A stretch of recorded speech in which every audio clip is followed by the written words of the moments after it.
На часах сейчас 11. Сегодня вечером лечу домой в Беларусь на каникулы, скажем так. Буду продолжать работать, но это будет дома, в родной обстановке. Пока сделаю себе сейчас завтрак, и мне еще до выезда в аэропорт нужно поработать. А на завтрак у нас будет милкшейк.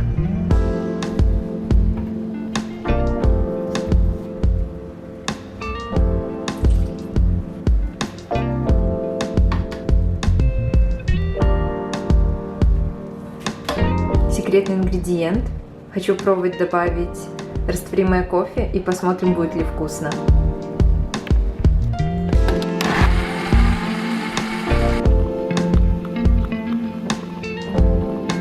Ну что, пробуем мое творение.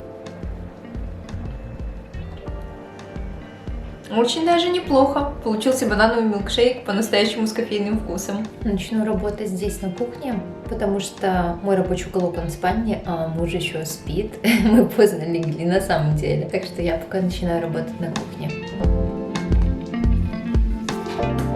Только посмотрите, сколько у меня неотвеченных сообщений.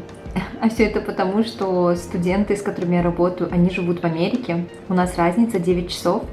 И когда я сплю, у них занятия. Знаю, что многим интересно узнать поподробнее, где я теперь работаю, кем, как нашла удаленную работу, чем я именно занимаюсь. Я расскажу про это все подробнее по ходу этого видео. Продолжайте смотреть. Перемещаюсь теперь в мой рабочий уголок. Муж проснулся. Вот как выглядит мое рабочее место. Я его обожаю. Очень продуктивно за ним работается. И заодно для здоровья хорошо.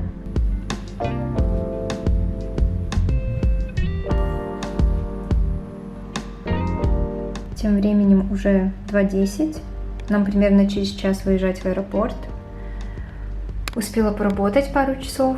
В принципе, половину задач по списку выполнила. Остальное или завтра, или в аэропорту еще поработаю.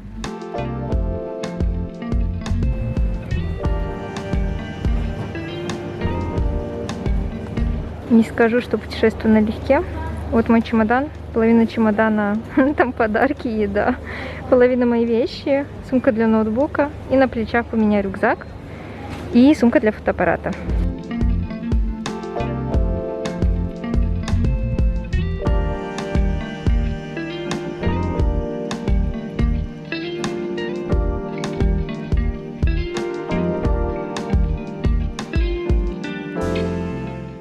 Как же быстро летит время.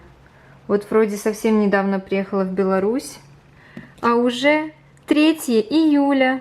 Ну что, теперь я расскажу вам больше о своей работе и о том, чем я сейчас занимаюсь. Как вы уже поняли, работаю я удаленно, офис-менеджером, это если в общих чертах. Если говорить конкретно, то я работаю в школе, которая обучает одной из очень востребованных профессий сейчас в сфере IT. Она называется DevOps Engineer. И у нашей школы есть офис в Чикаго, США. Часть учеников, которые живут в Америке, которые живут в Чикаго и могут посещать занятия очно, они ходят в офис, но большинство учеников в нашей школе, они учатся онлайн. Что входит в мои рабочие задачи как офис-менеджера? В первую очередь я общаюсь со студентами, то есть веду с ними переписку, отвечаю на их вопросы, делаю различные рассылки, напоминания и так далее. Также я общаюсь и взаимодействую с потенциальными учениками, теми, кто заинтересован в курсе. И затем, если человек действительно хочет записаться, мы проводим с ним интервью и тест на логическое мышление. Это тоже часть моих обязанностей. Также я работаю с документами, это контракты, это расписание. Я веду в том числе Инстаграм нашей школы. И еще я провожу сбор отзывов, провожу различные опросы и так далее. То есть в целом я поддерживаю образовательный процесс в рамках школы и очень тесно взаимодействую с учениками и студентами. По какому графику я работаю? По сравнению с моей предыдущей работой в кинотеатре, это, если честно, просто небо и земля. Потому что, во-первых, я теперь полностью работаю удаленно, и я могу работать по сути, из любой точки земного шара, это правда. В то же время у меня теперь есть 2 выходных. Обычно это или пятница, суббота, или суббота, воскресенье, а не один выходной, как было раньше. Также само рабочее время у меня всегда очень гибкое. Я могу организовать свой день так, как я хочу. И объем работы, он всегда разный. Потому что какие-то задачи мне нужно делать регулярно, фактически каждый день. Какие-то задачи нужно делать только пару раз в неделю или раз в неделю. Какие-то задачи раз в месяц и так далее. Соответственно, то, сколько часов в день я трачу на работу, зависит от количества текущих задач. Я могу работать и 3, и 4, и 6, и 8 часов в день. Все зависит от того, какие у меня задачи на конкретный день. Я думаю, вы можете представить, как сильно изменилась моя жизнь после того, как я поменяла работу. Моя работа теперь не такая физически и морально утомительная, как предыдущая работа в кинотеатре. Нету больше никаких ночных смен. Как вы видите, график гибкий. Так что в этом плане я очень довольна. И теперь у меня гораздо больше свободного времени.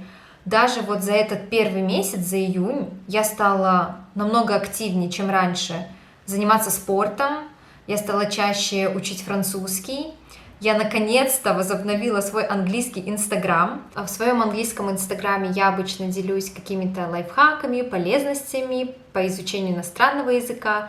Я даю интересную лексику, провожу разные опросы и интерактивы, чтобы улучшать ваши знания английского. И вообще я начала этот проект 1,5 года назад, потому что я запустила свой собственный курс английского по видео TED Talks. Весной прошлого года я провела 2 потока этого курса, и сейчас в августе я хочу запустить новые курсы, марафоны.